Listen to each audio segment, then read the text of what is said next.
Chapter 14. It isn't only GD who is puzzled, Peter Tembisa said. There were 4 people in his office: Peter himself, GD, Mrs. Maribi, and Constance. Constance had explained how she had reunited Daniel Clark with his father. It was also very clear, Constance said. So clear that I couldn't see the truth. That's often the case, Constance, Mrs. Maribi said. Mrs. Clark left the house to her son, Daniel. On condition that Jacob and Bokiti should be allowed to remain there too. They'd been loyal servants over many years. That makes good sense, Peter Tembisa said. No, that wasn't her real reason, Constance explained. At least, I think so. You mean, Peter continued, that Mrs. Clark wanted Daniel and his father to be together?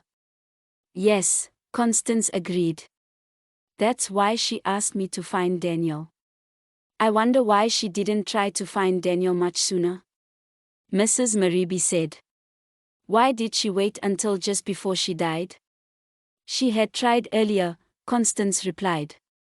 I found copies of advertisements Mrs. Clark had placed in the newspapers.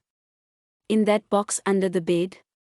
GD asked, keen not to be left out of the discussion completely. That's right, Constance replied. There was a moment of silence. Constance drank water from the glass in front of her. They were all seated round the large desk in Peter Tembisa's office. Who was the man who hit you, Constance?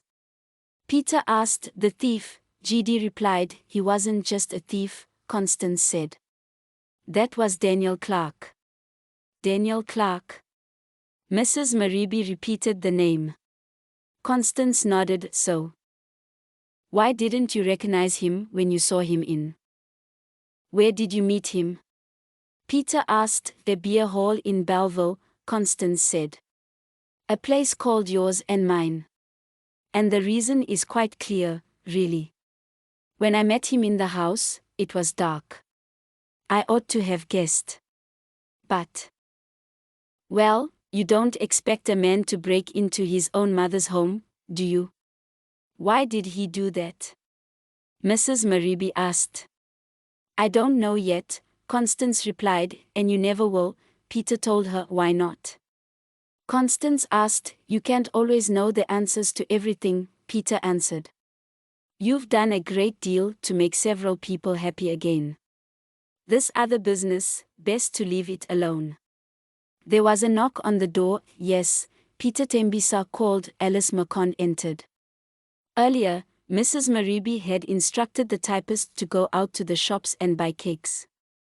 Now Alice had returned. Put them down there, Mrs. Maribi said. Alice did as she was told and then went away again.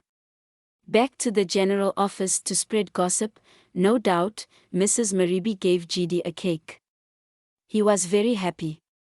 There was icing on top and a bright red cherry. There's one thing I'm not certain about, Constance continued. What's that? Peter Tembisa asked. Why did Mrs. Clark pretend that Jacob was only her gardener, when he was really, in all except name, her husband? Peter smiled. You forget, Constance, he told her. When she had her baby, and Jacob's baby, it was the old days. In those days, mixed marriages. Well, they were not allowed. They were illegal. Those were hard times, Mrs. Maribi added, with a sigh. Why, of course. Constance said. How slow I am.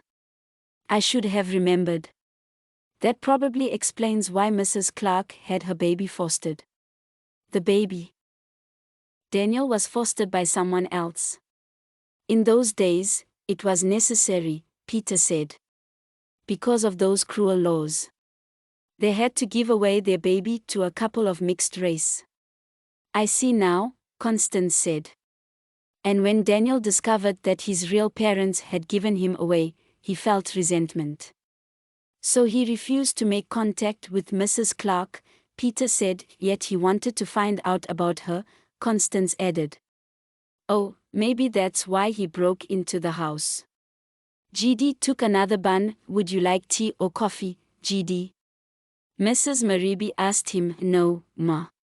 Water is fine, he replied. Peter Tembisa looked at his watch. You are meeting a client in 5 minutes, Mrs. Mariby said. Thank you, Peter replied.